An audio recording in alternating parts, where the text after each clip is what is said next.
বলতে চাইছি এই এনআরসির জন্য মানে আপনাকে কেমন লাগছে? ভালো না, ভালো লাগছে না। যদি বলে কেন ভালো না, ও তো এমনি বলতেছে কি এনআরসি করে লোকের ক্ষতি হবে, কিচ্ছু ক্ষতি না। আচ্ছা, আমাদের ভারতবর্ষে মানে এই ভোটার যে চালু হয়েছিল, আমাদের ভারতবর্ষে ভোটার চালু হয়েছিল 1952 সালে। 1952 সাল থেকে 1965 সালের মধ্যে পুরো ভারতবর্ষে ভোটার সব হয়ে গেছিল।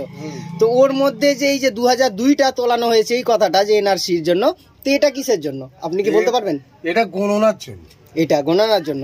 তাহলে এই এনআরসির জন্য 2002-এর যে কাগজটা এটাই চাইছে, তার পিছনকার গুলো কেন চাইছে না বলতে পারবেন? পিছনকার কেন চাইছে না? ওরা তো গণনা করতেছে বলেই তো চায় না।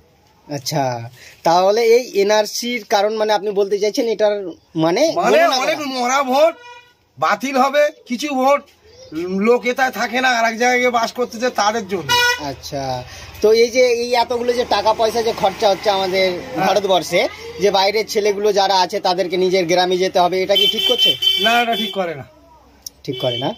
দেখো কথা, যে যখন গেট পার হয়, ইন্ডিয়া গেট যখন পার হচ্ছে, তখন তাদের দেখা দরকার ছিল তো যে কেন আমার একটা বিদেশি লোক যাবে।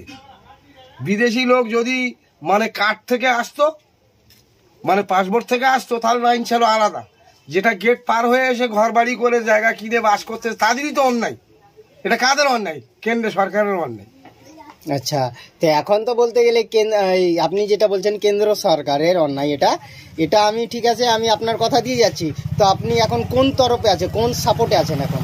সাপোর্ট বলতে গেলে কি, যে এসে গেছে, যে রয়ে গেছে, তাকে তেড়ে দেওয়া যাবে? তোমার কাছে ভাত চাইলো, তুমি বলবে যে খেতে দেবো না? আপনার কথা ঠিক আছে, লজিক আছে আপনার কথাই, ঠিক আছে।